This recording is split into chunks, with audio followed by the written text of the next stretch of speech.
ఈవిడేనండి నా భార్యకైతే కుడి చేయికి బొటన వేలికైతే కత్తిపీట అయితే తెగిందండి. నా కష్టాల గురించి తెలుసండి. నా కష్టాల గురించి తెలిస్తే మీరు కన్నీళ్ళు ఆగవండి. చూడండి లాస్ట్ వరకు video. Hi friends, welcome back to my channel. అందరూ ఎలాగున్నారండి? అందరూ బాగున్నారా? అందరూ బాగుండాలని నేను కోరుకుంటున్నాను. ఈరోజు వీడియో ఏంటంటే, నేను నా చిన్నప్పటి నుంచి, నేను పుట్టినప్పటి నుంచి నా జీవితంలో జరిగే ప్రతిదైతే ఈ వీడియోలో అయితే నేను మీకైతే చెప్తానండి. నేను ఇప్పుడు చేస్తున్నది పని అండి. ఆ పని అయితే నా చిన్నప్పటి నుంచి నాకు వచ్చిన పనే. అయితే ఇప్పుడు చెప్తాను, వినండి. వీడియో లాస్ట్ వరకు అయితే చూడండి. మా అమ్మ నాన్నకి 7 పుట్టిన తర్వాత 8వ వాడినండి నేనేనండి. నా పేరైతే రాము, మా ఇంటి పేరు అయితే ఓనం అండి. నాకు 1 సంవత్సరం వచ్చిన తర్వాత మా నాన్నకైతే గుర్రపు కందిరీగలు అంటారు కదండి, గుర్రపు కందిరీగలు అయితే కరిచి చనిపోయాడండి మా నాన్న. మా నాన్న మొహం అయితే ఇప్పుడు దాకా కూడా నాకైతే గుర్తుకు లేదు. మా నాన్న ఫోటో కూడా లేదండి. దాని తర్వాత 4 సంవత్సరాల వయసు వచ్చిన తర్వాత మా అమ్మ అయితే చనిపోయిందండి. మా అమ్మ పేరు అయితే వెంకటలక్ష్మి, మా నాన్న పేరు అయితే పెంటయ్య అండి. పెంటయ్య వెంకటలక్ష్మి ఇద్దరు అయితే చనిపోయారండి. మా అమ్మ పూట అయితే ఉంది కానీ మా నాన్న పూట అయితే లేదండి. మా నాన్న అయితే అచ్చం నాలాగే ఉంటాడని అంటున్నారు. కొందరైతే మా అమ్మ అయితే ఉంటుందని చాలామంది చెప్తున్నారు. నన్నైతే పెంచింది మా అక్కలు, మా అన్నయ్యలు, 2 అన్నయ్యలు, 3 అక్కలు. వీళ్ళేనండి నన్ను చిన్నప్పటి నుంచి ఎత్తుకొని ఇక అన్నం పెట్టుకుంటా ఇక నన్ను అయితే పెంచారు, చదివించారు.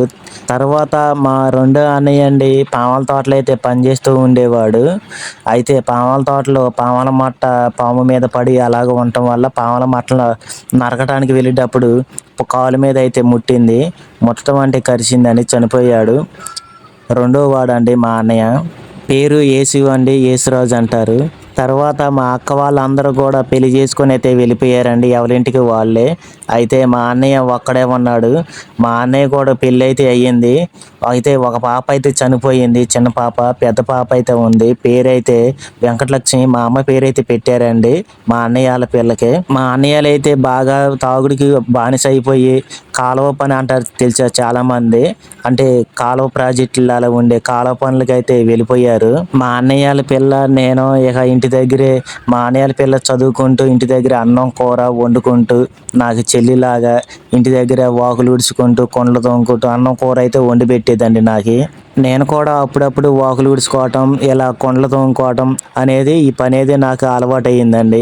చాలామంది నన్ను చూసి నవ్వుతుంటుంటారు, ఏంటి కొండలు తోముతున్నావు, వాకులు ఊగుతున్నావు అని. నా పరిస్థితి కొంతమంది తెలియదు కదండి.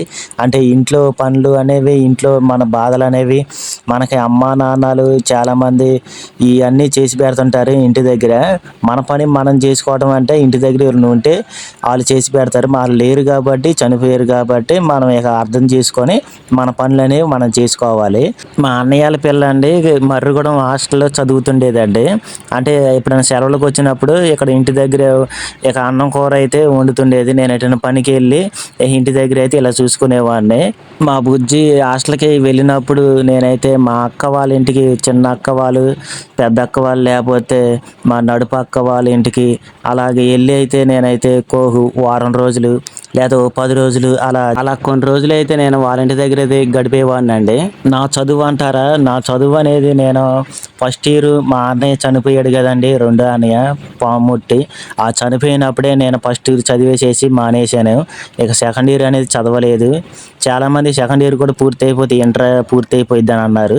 ఒకవేళ ఇంటర్ పూర్తి అయినా ఏం చేయాలండి, మళ్ళీ ఇక మాకనేది క్యాస్ట్ లేదు కాబట్టి ఏమీ రావు అని ఇక చదువు అనేది మానేశాను. చాలామంది చదివిన వాళ్ళు, డిగ్రీ చదివిన వాళ్ళు కూడా మానేసి తిరుగుతున్నారు ఇళ్ళకాడ అని నేను కూడా చదువు మానేశాను.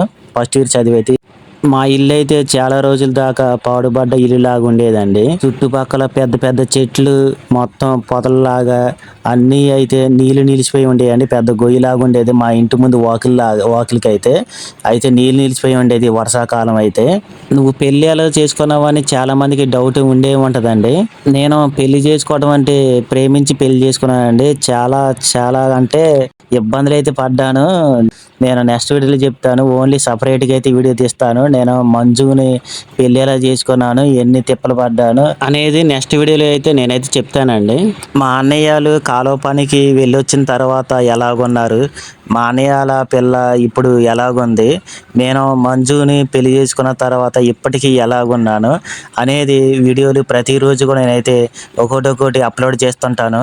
ఈ లోపల మీరందరూ కూడా ఆ వీడియోల కోసం నా ఛానల్ సబ్స్క్రైబ్ చేసి లైక్ చేసి ఈ వీడియో ఎలాగుందో ఖచ్చితంగా కామెంట్ చేయండి. Bye friends.